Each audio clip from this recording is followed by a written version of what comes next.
வரலாறு தெரியாம போனதுனாலதான் சார் தமிழகத்தோட தொன்மையான பழங்குடி மக்கள் மேல அதோட அதிகாரமும் மிருகத்தரமா நடந்துக்குது. இந்த உலகத்தை ஆண்ட பரம்பரை நாம 10,000 ஆண்டு பழமையான மொழி, இலக்கணம் உள்ள ஒரு மொழி. ஏன் இந்த உலகத்தின் முதல் மூத்த மொழி தமிழ். வணக்கம் தமிழுறவுகளே, ஹிஸ்டரியின் தமிழ் யூடியூப் சேனலுக்குள் உங்களை வரவேற்கிறேன். இந்த காணொலியில் நாம் காணவிருக்கும் மனிதர் ஒரு மறைக்கப்பட்ட மாமன்னர் ஆவார்.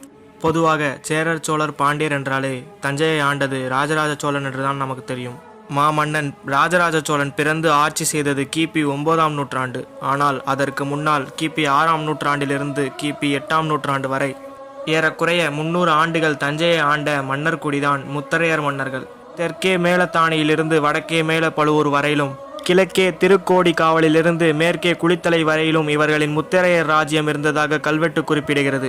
சோழர்களுக்கு முன்பே தஞ்சையை செழிப்பாக ஆட்சி செய்து பல்லவர்களுக்கு பக்க பலமாக நின்றவர்கள்தான் இந்த முத்தரையர் மன்னர்கள். சோழர்கள் ஆட்சியில் எப்படி ராஜராஜ சோழனும் ராஜேந்திர சோழனும் முக்கிய மன்னர்களாக திகழ்ந்தார்களோ அதை போலவே முத்தரையர் ஆட்சியில் முக்கிய மன்னராக திகழ்ந்தவர்தான் சுவரன் மாறன் என்கிற 2ஆம் பெரும்பிடுகு முத்தரையர். ஆம், நாம் இந்த காணொலியில் காண இருப்பது பேரரசர் 2ஆம் பெரும்பிடுகு முத்தரையரின் சிறப்புகள். ராஜராஜ சோழனுக்கு ஒப்பான இந்த 2ஆம் பெரும்பிடுகு முத்தரையர் பல்லவர்கள் சார்பில் சேரர்கள் தலைநகரமான வஞ்சி வரை சென்று போரிட்டு வென்றிருக்கிறார். அது மட்டும் இல்லாமல் வலிமையுள்ள பாண்டிய மன்னனை தனது யானை படையால் மட்டும் வைத்து தோற்கடித்ததாக வரலாற்று பாடல்கள் குறிப்பிடுகிறது. 14 நூற்றாண்டுக்கு முன் வாழ்ந்த 2ஆம் பெரும்பிடுகு முத்தரையருக்கு இன்று வரை மே 23 அன்று சதய விழா கொண்டாடப்படுகிறது. 1000 ஆண்டுகள் கடந்ததை ஒரு சதயம் என்பார்கள். தன் ஆட்சி காலத்தில் தன்னிச்சையாக 14 போரும் பல்லவர்கள் ஆதரவாக 2 போரும் கண்டிருக்கிறார். மணலூர் போர், மரங்கூர் போர், காரையூர் போர், காந்தலூர் போர், கண்ணனூர் போர், கொடும்பாளூர் போர், கோனாட்டு போர் என்கிற நெற்போர், அண்ணல்வாயில் போர், அழுந்தியூர் போர், வெண்டகோடல் போர், செம்போன்மாரி போர், புகழி போர், திங்களூர் போர், மாமங்கை போர், மணிப்பாறை போர், வஞ்சிப்போர், மேலும் 2 போர், இவ்வாறு 16 போர்களை வெற்றி மட்டும் கண்டு தோல்வியை காணாத மன்னராக திகழப்படுகிறார். பெரும்பிடுகு என்றால் பெரும் இடி என்று பொருளாகும். இதனால் தான் இவரது பெயருக்கு முன்பு இந்த சிறப்பு பெயர் வைக்கப்பட்டது. மேலும் இவருக்கு வல்லக்கோன், தஞ்சை கோன், வால்மாறன், சத்ருகேசரி, கல்வர் கல்வன், சத்ருமல்லன், அபிமான தீரன், வால்வரி வேங்கை, அதிசாகசன், ஸ்ரீமாறன், தமராலயன், செருமாறன், வேல்மாறன், சாத்தான்மாறன் என்று பல சிறப்பு பெயர்கள் உள்ளது.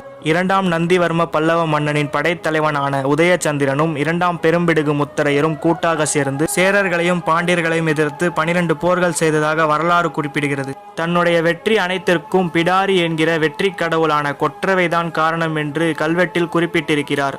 தன் ஆட்சியில் காவேரி கரையோரம் உள்ள நேமம் என்கிற கிராமத்தில் பிடாரி கோவிலை இவர் கட்டியிருக்கிறார். அந்த கோவிலில் உள்ள கல்வெட்டில் பெரும்பிடுகு முத்தரையனாயின் சுவரன் மாறவன் எடுப்பித்த பிடாரி கோவில் என்று, அதாவது பெரும்பிடுகு முத்தரையர் என்கிற சுவரன் மாறன் கட்டிய பிடாரி கோவில் என்று பொறிக்கப்பட்டுள்ளது. ராஜராஜனுக்கு முன்பே தஞ்சையை சிறப்பாக ஆட்சி செய்து பல மன்னர்களை படையெடுத்து வெற்றி கண்ட அந்த பேரரசர் பெரும்பிடுகு முத்தரையரின் புகழ் வெறும் சாதிய வட்டத்திற்குள் முடங்கிவிடாமல் உலகமெங்கும் உள்ள தமிழர்களால் கொண்டாடப்பட வேண்டும் என்கிற வேண்டுகோளுடன் இந்த காணொலியை முடித்துக் கொள்கிறேன். இந்த வீடியோ பிடிச்சிருந்தா லைக் பண்ணுங்க.